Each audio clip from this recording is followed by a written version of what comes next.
Halo semua, kembali bersama saya Aristito Monteres dengan nomor NPM 011-0142. Jadi di video kali ini saya akan menjelaskan tentang penjadwalan dari sistem operasi. Kita masuk ke poin A, yaitu pengertian penjadwalan. Penjadwalan merupakan kumpulan kebijaksanaan dan mekanisme di sistem operasi yang berkaitan dengan urutan kerja yang dilakukan sistem komputer. Penjadwalan bertugas memutuskan proses yang harus berjalan, kapan dan selama berapa lama proses itu berjalan. Untuk sasaran dan tujuan utama penjadwalan proses bisa kita lihat di bawah ini.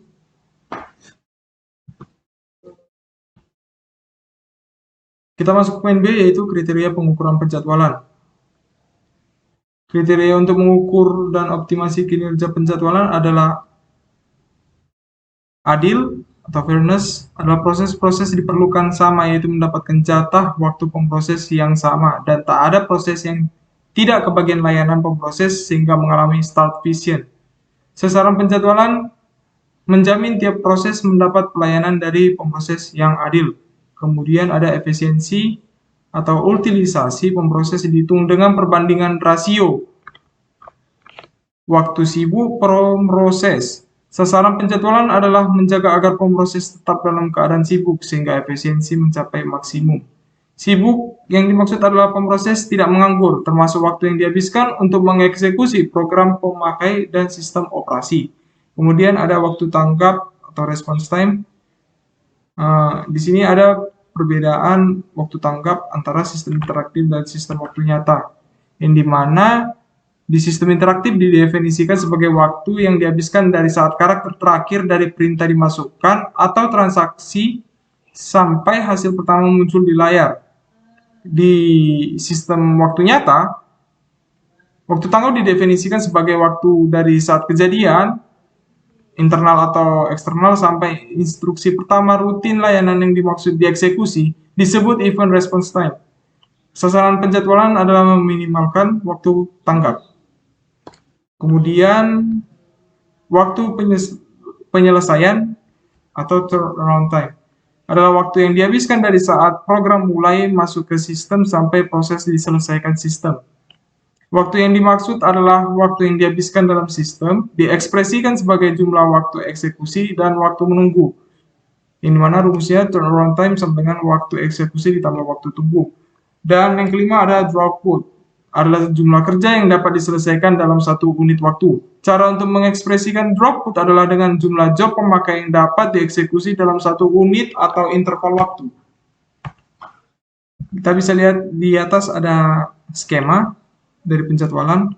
Terdapat 3 tipe penjadwalan, yaitu penjadwalan jangka pendek atau short term scheduler, yang dimana penjadwalan ini bertugas menjadwalkan alokasi pemproses di antara proses-proses ready di memori utama. Sasaran utama penjadwalan ini memaksimalkan kinerja untuk memenuhi satu kumpulan kriteria yang diharapkan. Penjadwalan jangka menengah atau medium term scheduler. Agar ruang memori dapat bermanfaat, maka proses dipindah dari memori utama ke memori sekunder agar tersedia ruang untuk proses-proses lain. Aktivitas pemindahan proses yang tertunda dari memori utama ke memori sekunder disebut swapping. Penjadwalan jangka menengah adalah menangani proses-proses swapping. Proses-proses mempunyai kepentingan kecil saat itu sebagai proses yang tertunda. Tetapi, begitu kondisi yang membuatnya tertunda hilang dan proses dimasukkan kembali ke memori utama dan ready. Penjadwalan jangka menengah mengendalikan transisi dari suspend ready. Dari keadaan suspend ke ready, proses-proses swapping.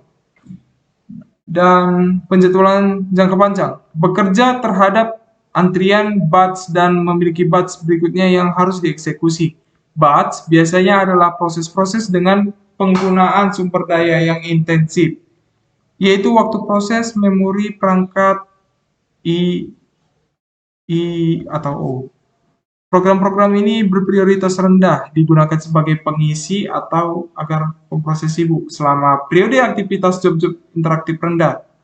Sasaran utama penjadwal jangka panjang adalah memberikan keseimbangan job-job campuran. Kita masuk ke poin E, yaitu algoritma penjadwalan. Sebelum itu ada yang namanya penjadwalan non-preemptif. Begitu pemroses diberi jatah untuk memproses, maka proses tidak dapat diambil alih oleh pemroses lain sampai proses itu selesai. Kemudian penjadwalan preemptif. Saat proses diberi jatah waktu pemroses, maka pemroses dapat diambil alih di proses lain sehingga proses di sela sebelum selesai dan harus dilanjutkan menunggu jatah waktu pemroses tiba kembali pada proses itu. Nah, kita masuk ke poin E, algoritma-algoritma yang menerapkan strategi non-preemptif. Yang pertama adalah first come first serve. Algoritma ini merupakan algoritma penjadwalan yang paling sederhana yang digunakan CPU.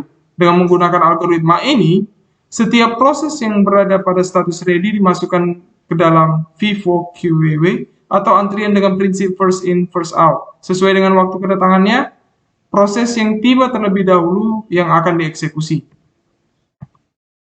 Bisa kita lihat tabel di atas.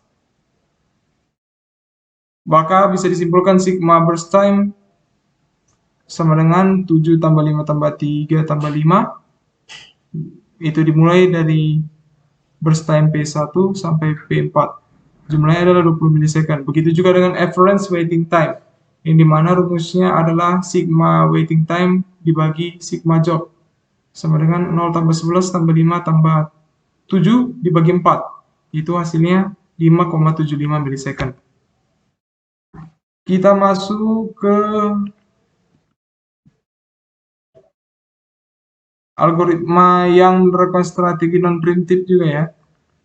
Ada SJF, shortest job first. Mekanismenya adalah menjadwalkan proses dengan waktu yang terpendek lebih dulu sampai selesai, sehingga memberikan efisiensi yang tinggi dan turnaround time rendah. Dalam artian waktu yang digunakan saat program atau job mulai masuk ke sistem sampai proses diselesaikan sistem membutuhkan waktu yang singkat. Kemudian ada highest ratio net. Penjadwalan HRN merupakan penjadwalan non-preemptif, penjadwalan berprioritas dinamis. Penjadwalan ini juga untuk mengkoreksi kelemahan SJF. Highest ratio net adalah strategi penjadwalan non-preemptif dengan prioritas proses tidak hanya pada waktu layanan tapi juga waktu tunggu proses. Prioritas dinamis HRN dihitung dengan berdasarkan rumus waktu tunggu ditambah waktu layanan dibagi waktu layanan. Kemudian multiple feedback QW. Algoritma ini mirip sekali dengan algoritma multi-level QW. Perbedaannya ialah algoritma ini mengizinkan proses untuk pindah antrian. Jika suatu proses menyita CPU terlalu lama, maka proses itu akan dipindahkan ke antrian yang lebih rendah. Hal ini menguntungkan proses interaksi karena proses ini hanya memakai waktu CPU yang sedikit. Kita masuk ke algoritma-algoritma yang menerapkan strategi preemptif. Ada round robin.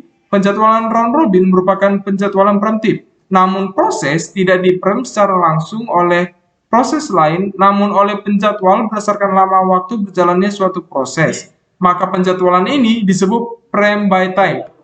Semua proses dianggap penting dan diberi sejumlah waktu pemroses yang disebut kuanta atau kuantum atau time slice, tempat proses itu berjalan. Proses berjalannya selama satu kuanta, kemudian penjadwal akan mengalihkan kepada proses berikutnya juga untuk berjalan satu kuanta. Begitu seterusnya sampai kembali pada proses pertama dan berulang. Kemudian ada short remaining time first, adalah sebuah aturan penjadwalan yang memilih proses untuk dijalankan berdasarkan kedekatan proses dengan penyelesaian. SRTF mempunyai kelemahan diantaranya mempunyai overhead yang lebih besar dibandingkan SJF. Dan SRTM memerlukan penyimpanan waktu layanan yang telah dihabiskan proses dan kadang-kadang harus menangani peralihan. Kemudian priority scheduling merupakan algoritma penjadwalan yang mendahulukan proses yang memiliki prioritas tinggi.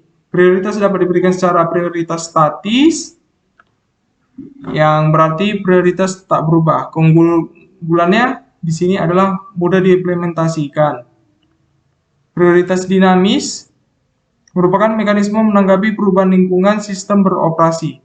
Kemudian ada guaranteed schedule. Penjadwalan ini memberikan janji yang realistis untuk membuat dan menyesuaikan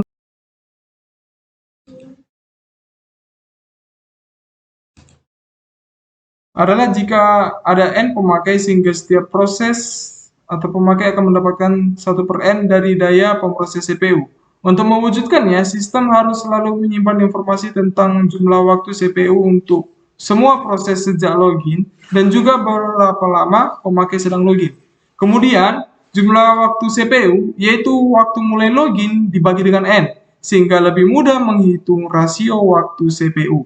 Karena jumlah waktu pemroses setiap pemakai dapat diketahui, maka dapat dihitung rasio antara waktu pemroses yang sesungguhnya harus diperoleh, yaitu 1 dibagi N, waktu pemroses seluruhnya, dan waktu pemroses yang telah diperuntukkan proses itu.